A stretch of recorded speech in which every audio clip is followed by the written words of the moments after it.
Welcome to the Blue Ridge Basketball Show, where we discuss everything Blue Ridge basketball. I'm your host, Landon Magenheimer. And co-host, Stephen Nixon. Today we're going to go over the JV and varsity games at home versus Fisher, tell you what we thought of them, update you on the first update of the HOIC standings, update you on our points per game leaders in our team, and then preview the upcoming GCMS game on Friday. But first, the JV game. I'd say it was a solid win, and as always on the JV, Luke Clancy was really a point leader and a crucial player. Yeah, he was probably our player of the game. Nick Becker, of course, doing great on defense as usual, but JV doing great this season, got another win. Oh, yeah. On to the Fisher game. It was 78-66 in their favor. Dane Hauser leading with 24 points, Nick Burrow with 15, and Sam Duggins and Austin Weinmiller both tied with 8 points. What do you think about that game? Well, we came out and we played well, and it was definitely different to the Hayworth game where we kind of woke up way too late. This game, we were in it from the start, and we probably surprised Fisher. It was an even game, and our defense felt really improved in the first quarter.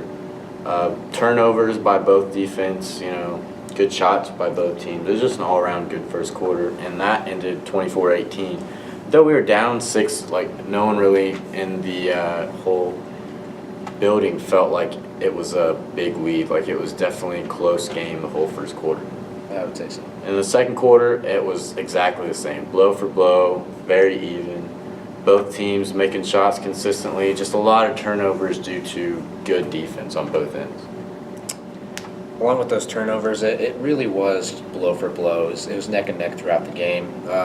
The other team was tossing up a few threes, and we'd answer the calls.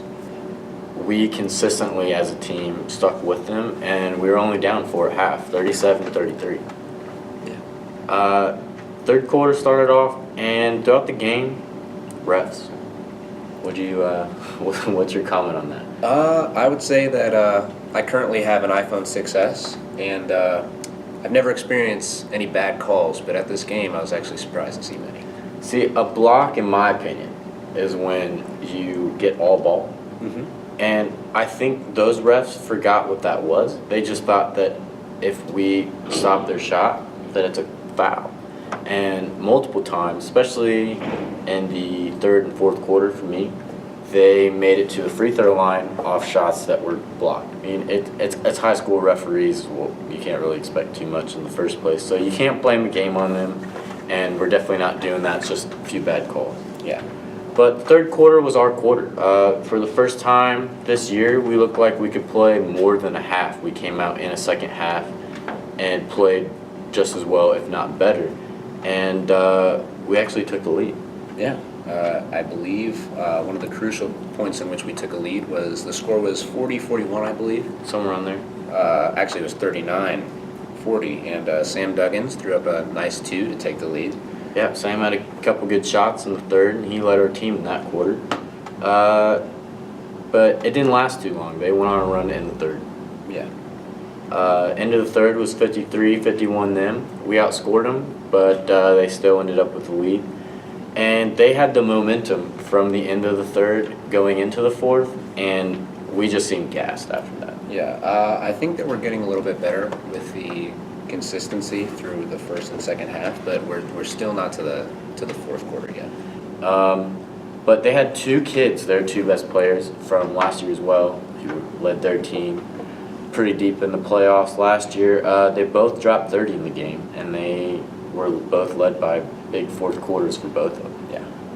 We still kind of came back the last 5 minutes in the fourth quarter, but yet again, it was too late. It was an even game the last few minutes, but we'd have to outscore them by a lot, and it just wasn't going to happen. So the final was 78-66 them, and closer game than what the score would have to say. Yeah. What we thought. What did you think about that game? Defense, in the first half especially, played a lot better. Yeah. I mean, our major complaint overall the past games was the defense, and they improved. I mean, would I say this is where we want to be for the rest of the season? No, because there's still a lot of improvement to go. But we asked for better defense, and we got better defense. Yeah. Again, I hate to emphasize it so much, but finishing that fourth quarter is is really what made and broke us in this game. Right. Because if we would have kept that consistency going coming out of the third quarter with such a close game, then I honestly feel like we could have took home a win. But on a better note, the student section was much better than we saw the last few games. Yeah, I mean, people showed up and it was a bit louder. There's still a lot of improvement for us as well, like with us as a student section. But, you know, it was a big improvement compared to our last home game. It was a Friday night, so more people can show up. I get that. But we still want more people to show up and to, you know, just show effort into the game. The game was really entertaining. It was. I really got into it. I mean, other than us being down in the fourth quarter, even the fourth quarter was entertaining for me.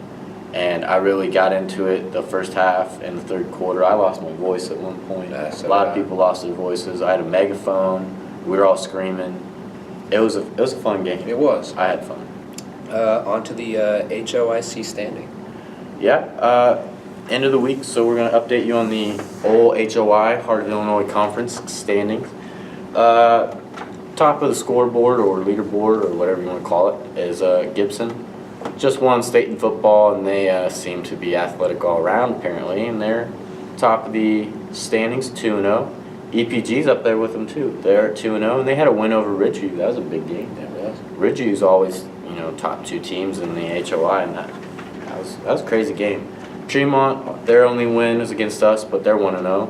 DMAX 1-0. Ridgeview's 2-1 after their loss to EPG. Tri-Valley's 2-1.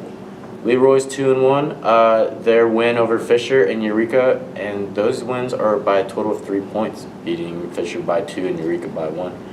You know, Leroy always being lucky like usual. Hayworth 1-1. They lost to Tri-Valley and their wins against us, if you remember. Eureka's 1-1 after losing to Leroy. Fisher is 1-2 after beating us. Fieldcrest is 1-2.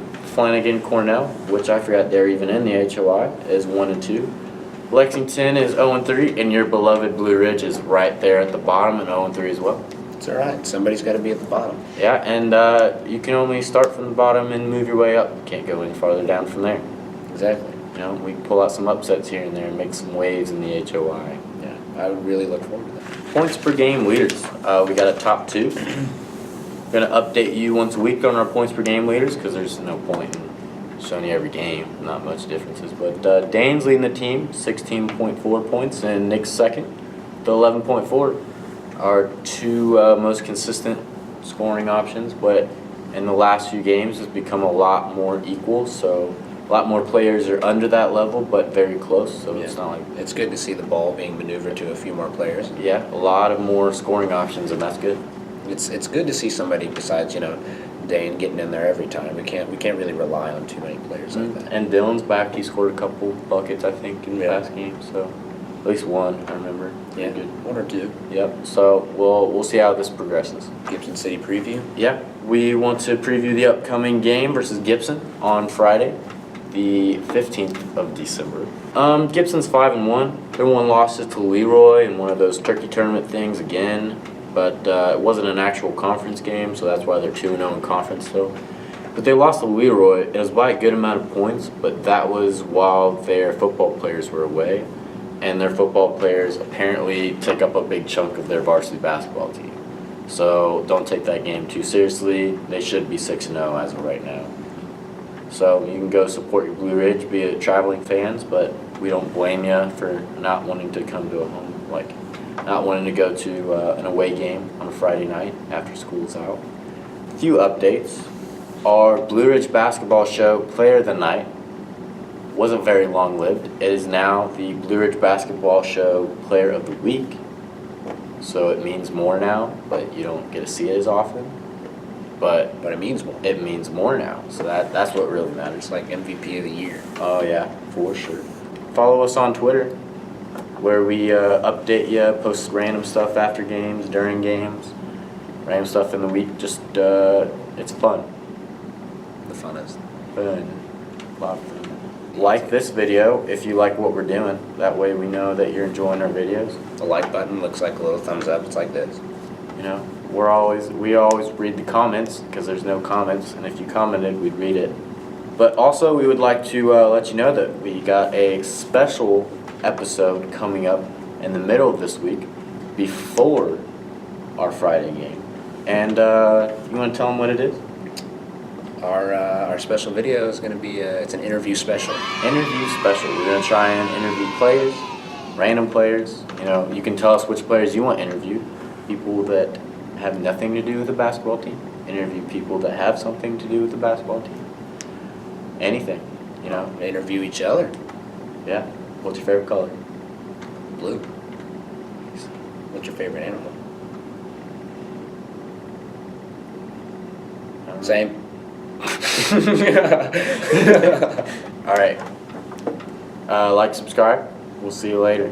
Next episode. We're ready for it. It's special. Super special. Like Stephen. Like.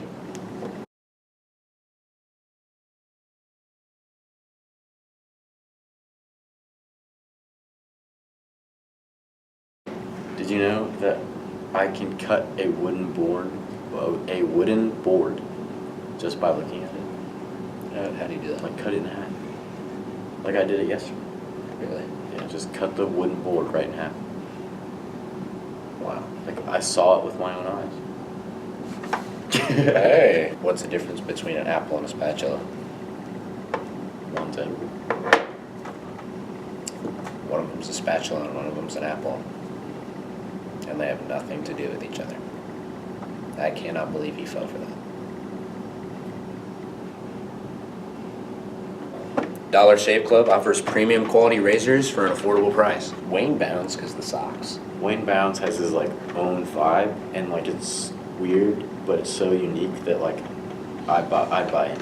If he was a stock, I'd buy some. I'd be putting my college savings in it. Probably would. As if. So he's like the modern day Bitcoin. I can see that. That's better than Draymond Green.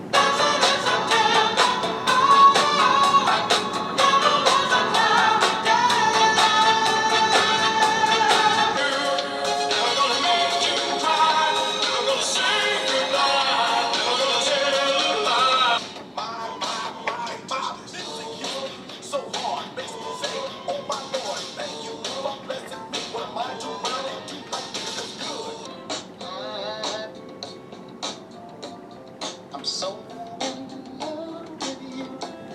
Ain't no valley low enough, ain't no river wide enough to keep me from getting to you, baby.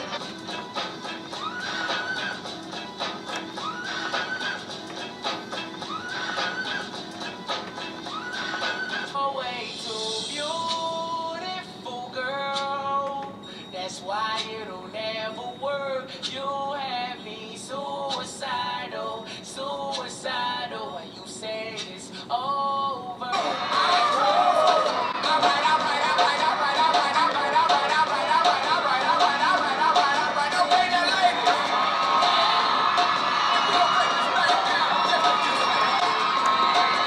Torn up for the watch, Prezi plain Jane. Yeah, bikini chain, rest in peace to my superior. Herb has make a feed a village in Liberia.